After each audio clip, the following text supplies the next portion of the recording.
For centuries, the Uffizi Gallery has stood as a beacon of art, history and culture.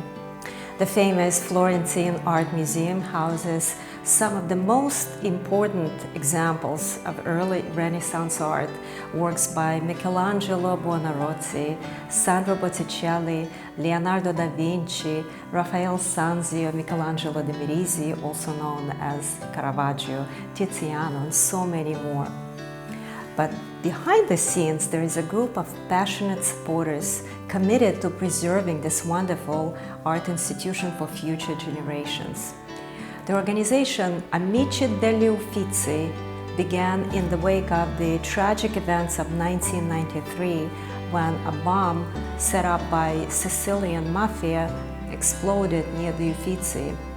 The attack killed several people, damaged some artworks and caused damage to the building itself. This organization was spearheaded by Contessa Maria Vittoria Colonna Rimbotti, whose family lineage stretches centuries back. The powerful Colonna family has been patrons of the arts for generations.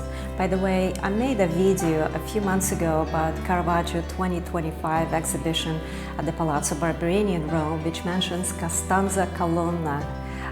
There is a link in the description below if you're interested. In any case, in 2006, its sister organization was established in Palm Beach, Florida. It's called the Friends of the Uffizi. Today we sit down with Lisa Marie Conte Browne, the president of the organization, who will tell us about the organization's mission, activities, opportunities to get involved maybe, and future plans. Hey everyone, I'm Jane Greaves. So happy to see you all. I have a special guest in my studio. She is the president of an amazing art nonprofit organization called the Friends of the Uffizi Gallery. Please meet Lisa Marie Conte Browne. It's my pleasure to be here with you, Jane. Thank you so much. Thank I know that you. we've been going back and forth, but finally you found the time, and I'm very happy. It's a pleasure to finally host you in my studio. You're the pioneer. It's my first time hosting someone in my studio. To start, please tell us a little bit about the origin of the organization. What's the connection between Florida and Florence? Why Florida out of all places? Okay, I think it's quite simple. The attorney that created the 501c3 was from Palm Beach County. Okay. And he started with a group of his friends, and that's how we began. And how did you know him from? They introduced me to the attorney. I was sitting on the Dreyfus High School of the Arts board. I know that school, great school. And yes, and the chairman who just passed away, Simon Offit. Yeah, I heard about that, yeah, just last week. That's right, very recently. He knew I was in Florence, knew I loved the arts, I had the connection. I was at the time on the board of the Fort Lauderdale Museum, and he said to his attorney friend, "Oh, I have the right person to run this organization for you." To my surprise, when I returned from a summer in Florence with my 8-year-old, he introduced me to the attorney, and at first I thought it was almost silly.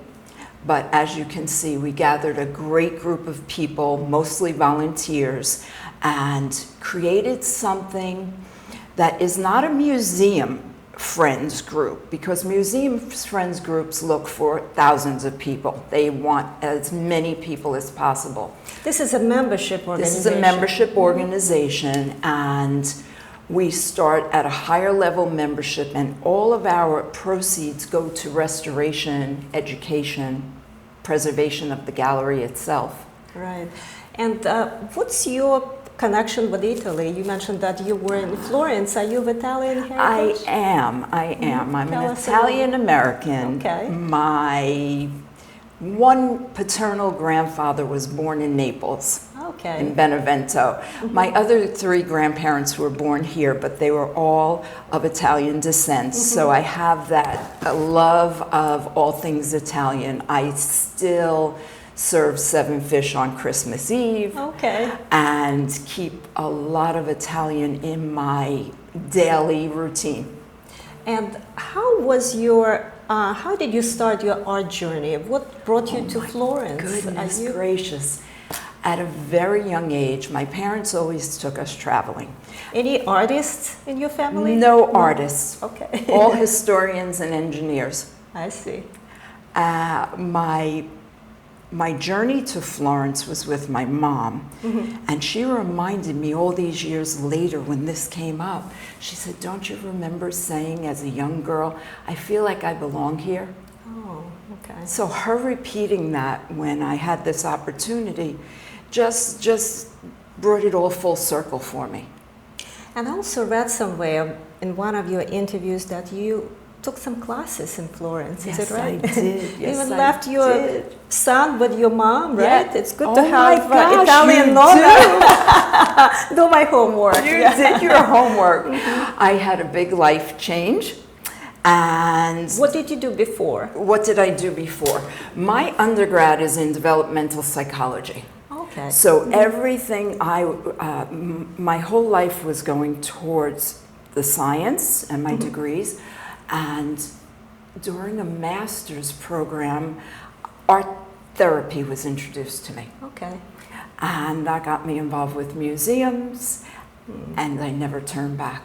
Yeah, it's a very natural connection. Yeah. I psychology never and turned art. back. I just felt so comfortable and at home, and never really thought about art as my educational core until I was a grown adult and taking a second journey in life. Never too late. It's great. And it is never too late, because it has been, we're going on 20 years, and I've probably learned more than next any. year. It's going to be a 20-year anniversary. Time flies. We're very, very excited. We are about 24 strong on our board, and everyone has ideas for the 20th. Oh, that's So we nice. have a huge gala on February 2nd.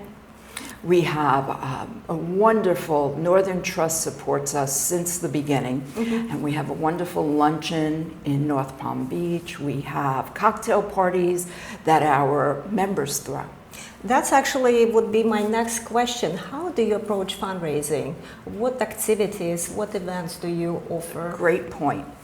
Years ago, when we sat down and tried to figure out what people would like, in a group that belongs to an organization that is in another country, we decided that we would try to find things you cannot buy.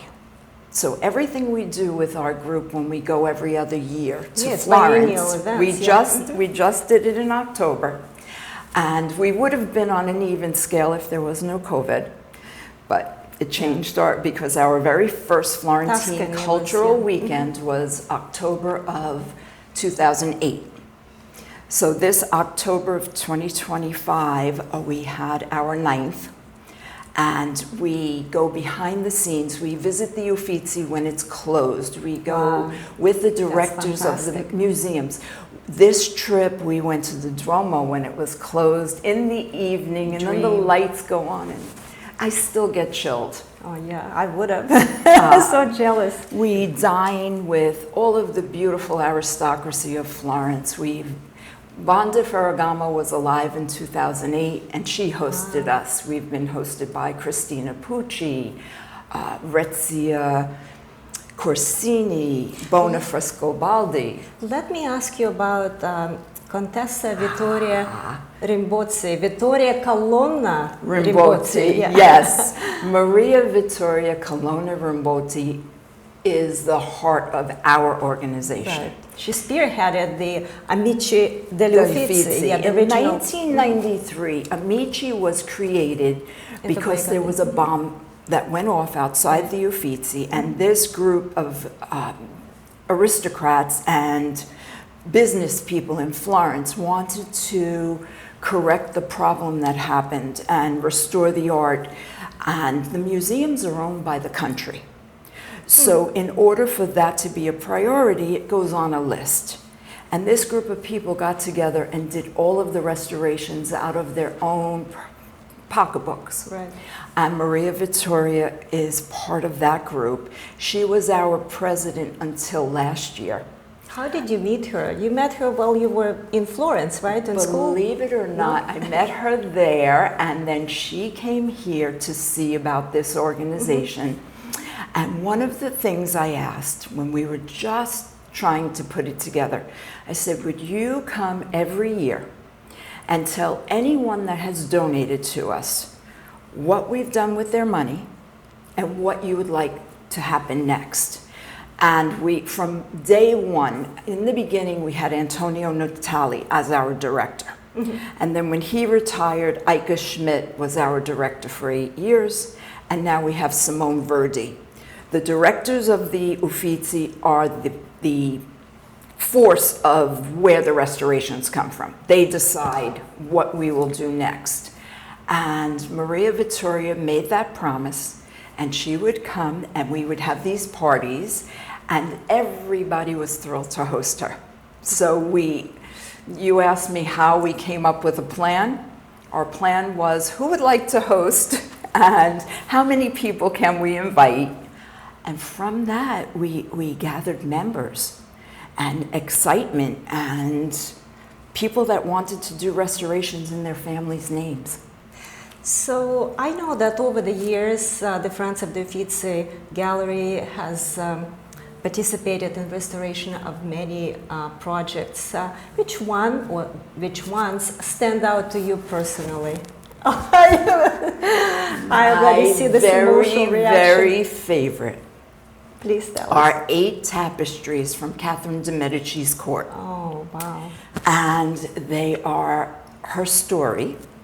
There are tournaments, there's, oh my gosh, there are 8 different pieces, and they are huge, larger than your wall. They are absolutely huge. I would imagine that. And they 5 people standing next to it look small, next to each piece.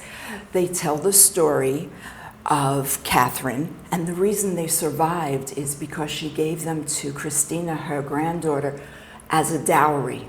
Okay. The French Revolution would have been gone. Destroyed, yeah. So we have those tapestries. They were on our books from the beginning. The Amici had restored one, the Battle of Bayonne. Oh. And they were on the books for about more like 11 years. And I would bring it up to our group every once in a while. Let's do a tapestry. No, they're too expensive. No, it's ridiculous. We could get so much more done. We could do 4 sculptures for the price of 1 tapestry. We could do 2 paintings. Well, long story short, we were lucky enough to bring this beautiful woman, Veronica Atkins. Veronica Atkins, that would be one of my, do you know that she was born in Soviet Union? Yes, I do. I was so surprised. Maybe she will be my she next speaks guest. 5 languages and sings. She has a soprano voice, and she loves the arts, and we were lucky enough to host her in 2014. And she had done a sculpture, and then she did a sculpture of Asclepius for her husband, the god of medicine. And I got a phone call from her office, and they said, Mrs. Atkins would like a larger project. Oh, wow. That's like... I called my assistant and I said, Jenny, please put together the tapestry program. FedEx it over to... And the rest is history. I got a call she was going to take on 1. And then after that year, because the tapestries take a very long time to restore, we were lucky enough. What's the process? They find like threads, original threads, and match them, or the threads are covered with gold and silver. Right. So the gold, the silver tarnishes, and they wear away. And depending upon the tapestries were used to heat and to cool the building. So they hung, and they shouldn't hang I saw them in Palazzo Carzini in Florence by the Arno. They told me it's for heating. Yeah, they regularly. And that's what even these valoirs, these 8 tapestries that cannot be replaced, that's what they did. When they realized the damage they were causing, they rolled them up and put them in storage. So we were lucky enough for her to come along, and she did the entire project for us. It was over 6 years. Wow. All of them, right? All of them. All How 8. many? 8. There are Wow. 8 tapestries. We showed them to her on one trip. That was Ika Schmidt, the director. We had them up in the Palazzo Pitti, but it was rooms. That's how many there are. So they were hung especially for her to see them completed. And they're colorful, and they have horses. And Catherine is in each tapestry. You can find her. You can find her in her black mourning garment. How would you say the over the years, maybe demographically, maybe in terms of like dollar amount, how is the engagement of your donors changed over the years? Is there a change? That's a really good question. We studied our donors probably at our 10-year mark. And we recognized that they didn't need to be Italians or Italian Americans. The number one donor is someone that either rents in Florence or Italy or owns in Florence or Italy, somewhere in the Italian area. Those are the donors that stay with us. We have a beautiful connection with Palazzo Tornabuoni, which is a fractional ownership, and many of their members are members of our group. Okay. And you're talking about Amici degli Uffizi or Friends of the Uffizi. Okay. Friends of the Uffizi. We have one of our board members owns there. One couple that are members own the Sala dei Musi. They're partners on they say that's the first place opera was played in the world, in their apartment. Wow. Yeah, That's so really remarkable. So our members, I would say number one, love going to Florence, sharing their time in Italy, and have some type of a hold there that's pulling them, like my string, my invisible string that pulls me back to Florence. Would you say the younger generation, is it mainly baby boomers or is it changing? Do you have some millennials? Who are you? We do. We have a membership chair, Linda Tufo, who loves young people. Of course. And she manages to involve them. And we have one, for instance, he's in his 30s. His name is Joe Coconati, and he would not mind me sharing that he's been on 2 weekends with us. Okay. He supports us as his number one charity. That's nice. It's so much fun. And it's fun to see how Linda just makes these relationships, because the membership chair needs to let people know that want to become members what we're doing, what the benefit is of what we're doing, because it's for generations to come. So in terms of membership, what is the structure of membership? You can start at a smaller level. I don't know how many. Yes, that's another good question. We started at the $1,000 level, Raffaello. Oh, 1,000. 1,000. 5,000 is Botticelli, 10 is Michelangelo, and 25 is Leonardo. At 25, your family gets a restoration in their name. After our first weekend, the board decided to make a $500 membership called Lippi, because there were single people. Affordable. And they felt that it was not fair that someone joining our group had to join at the $1,000 level, where you as a couple could join at $1,000. So we created this Lippi. I would say our most popular is the Botticelli. You need to be at the $5,000 level or higher to come on our weekend. So what are the perks? What are the benefits for each? Okay. Because maybe someone will I'll give you a great one. We had someone over the past weekend, November 16th, I got a call. They are from London. They wanted to go to the gallery, and they pulled our Michelangelo membership VIP tour. And I'm reading it. I said, wow, we created that a long time ago. And we have a liaison in Florence. So I immediately called Erin and said, do you have time on Sunday the 16th? They want this specific day. And she said, I'll move my calendar around. And they were able to visit the gallery a little earlier than anyone got in. They went through the Vasari corridor. They were very interested in a show that's there of 18th century artists. And then they went through the Palazzo Pitti with all of the new... You go through the corridor and you're on the other side. Yes, yes. And the Pitti Palace has a lot of restoration completed. So that's another also by gem. The Friends of the Uffizi. Yes, yes. We have under the umbrella, that's why we changed to Galleries, IES. We changed, oh my goodness, it was during Ica's time. It must be 7 or 8 years. The government put the Palazzo Pitti along with the Uffizi and the Vasari. Right. And It's the Bogli like Garden. one complex. All of the sculptures and works there. Really? Oh, we love it. I was walking in the garden. It was just like paradise. So beautiful. It is.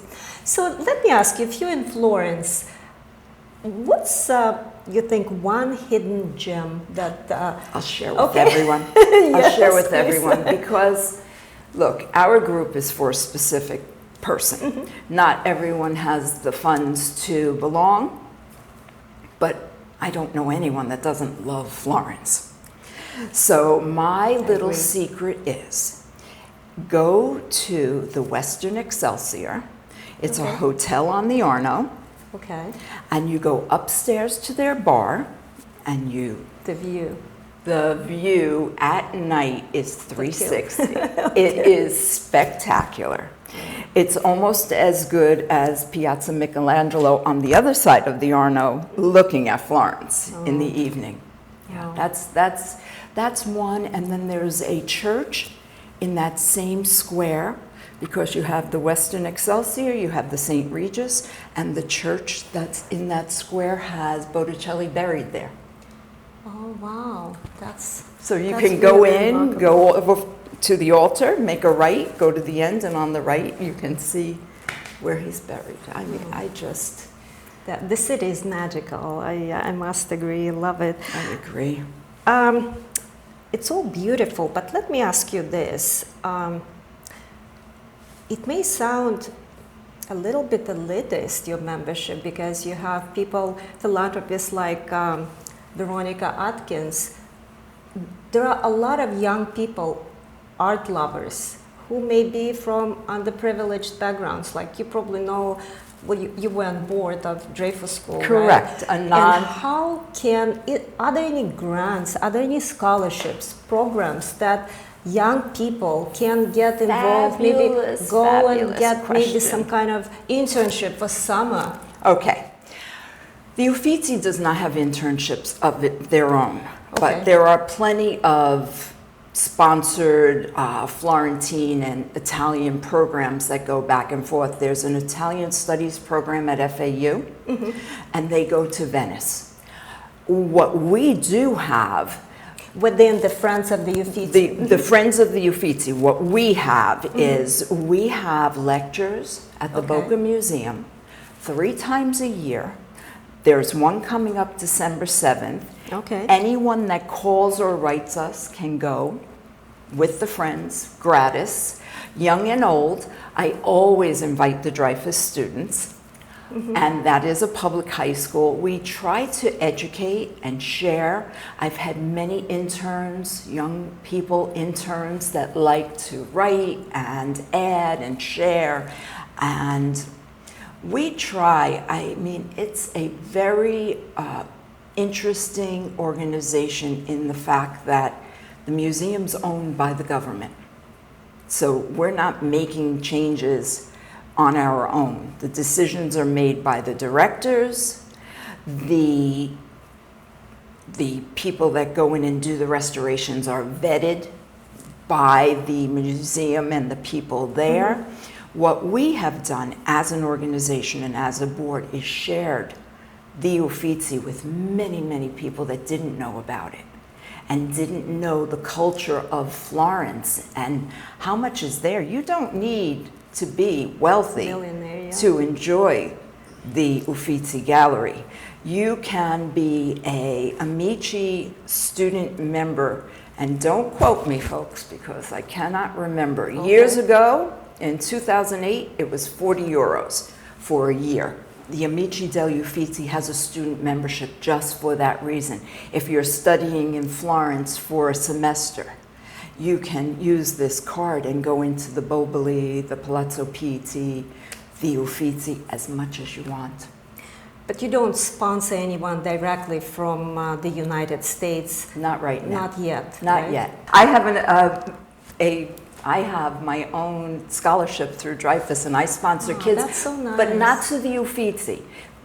Micah has a program. The Uffizi does not have kids working there or Okay.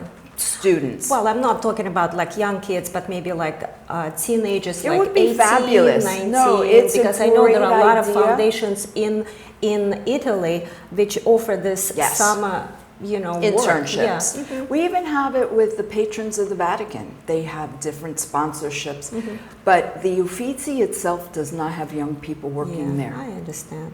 What's the next project that you, as organization, if you can share? Yeah, I'm happy to share all of Okay. our projects. We have a donor that's here in Florida. She, Dr. Nicole Ettikin, and she has sponsored the chapel inside the Palazzo Pitti. Oh, wow. And it's a tiny chapel that went through many changes. At one time, it was a salon, and that is being worked on as we speak. So that's exciting. There's all frescoes, and right now that's our #1 project to have accomplished. So when someone gives money to it's actually not a certain project. You give it to the organization, and then someone in Florence in the Uffizi decides where it goes, right? Yes. But then what do you get, like a small plaque? Depending upon, no, they do. Depending upon the restoration that it is, this one is actually a larger plaque because it's in a room. Okay. So it's in the Sala Bona. It's off the Sala Bona, and that's another room that we restored. All of the frescoes. It's not Michelangelo room, right? No, No, it's the different. Okay. that's a whole nother room inside the Uffizi. These are inside the Palazzo Pitti. Okay. Yeah, the Michelangelo room is in the Uffizi Gallery. At one time, we sponsored the whole restoration, and the Ariadne sculpture was in the center. And what they found when it got crowded in there, people were tripping over it. So they had kidding. to, no, I'm very serious, because they'd be so intent on seeing the Tondo Doni Like this? that they would go, and they've changed it. Okay. They've changed the positioning. So my next question, maybe also tricky a little bit, but what would you say to those people who may say, you know, American art institutions now are severely underfunded, and every day you read on the news, one big gallery closed, another one, some programs in museums are being, you know, eliminated because they just don't have funds. What would you say to those people who would say, why do we need to support something overseas? It's a great question. I think the reason people support the Friends of the Uffizi is because of their love of the Uffizi Gallery, Renaissance art, Yes. Florence itself. And the one thing I can tell you, even about myself, if you have some means, you're not giving to one project. You're not giving to one gallery, especially Americans. We give to many. I don't have one donor that I could say only gives to the Uffizi or only gives to our project. I had to explain this to many people in Florence, many Italians, feeling like you need your solidarity with one organization. Here, people belong to 10 museums. Okay. And love the ballet and have different, we support. If you have means, you should be supporting what you love, because it's up to us. The museums here, a lot of them are run by universities now because they can't survive. Yeah. So, yes, I say, if you have the means, share it, because it will come back tenfold. Yeah, for future generations. Yeah, it's a beautiful message. How do you think, what's your vision for the organization in the next, I don't know, 5 years, next decade? I love that. My vision is, as we each get older, we have different visions. So I would love to see longevity for the organization, which means we need more younger people, willing to give of their time, willing to come on board. And friends of the Uffizi, if you write us, you get answers, and you can join us for anything we do. We always welcome. I would say I'd like to see the vision of the new director, Simone Verdi. Okay. He has a magnificent welcome desk planned, which we've never had. If you've been to the Uffizi, you know there is not any great welcome area like the Metropolitan Museum. Mm-hmm. Yeah, that's true. This is his vision. Okay. So I look forward to seeing what he does in his next 3 years as that role, and we will follow suit. Okay. And if you are to describe the Uffizi in 3 words, what would they be? Magical. One? Absolutely. Oh gosh, 3 words. Unique in the way people that don't realize that are really not exposed to Renaissance art fall madly in love with it when they go through. So there's Primavera, or like exactly. Venus. You can go in one room and see Botticelli's Primavera and realize, oh my gosh, look what is, take one little detail and describe it. Or the Medusa, my favorite. I love Caravaggio, so you have the right. Or 3 words. Oh my God! You don't need to limit yourself. You should have given that to me ahead of time, because I am so in love with everything we do, everything that others get out of the connection of coming and seeing and experience.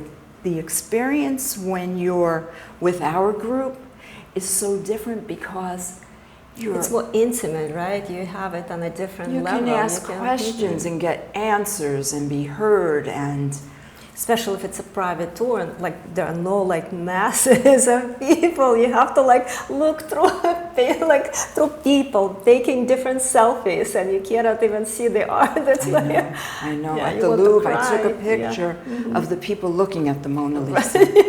You cannot even. Oh my gosh, this is just it's unique. And maybe it's kind of in conjunction with of what I just asked you. What would you like your legacy to be? Thank you. That's a beautiful. I would like to. Would you hope to leave? Yeah. I would like that we have made enough of a difference, and that it keeps happening, that I'm remembered for the art, for the beauty, and that people think of me when, she spearheaded that organization that changed the face of this room or that room. And it doesn't have to be, it could be my Valois tapestries. Veronica may have accomplished it for us, but it's due to your efforts. It's my baby. That's That's very beautiful. It's been a pleasure. Oh my gosh. Thank you so much for coming. I'm really happy about that. And if you want to learn more about organization, you can visit the website, which is friendsoftheuffizigallery.org. Not .com, it's .org. .org. Yes.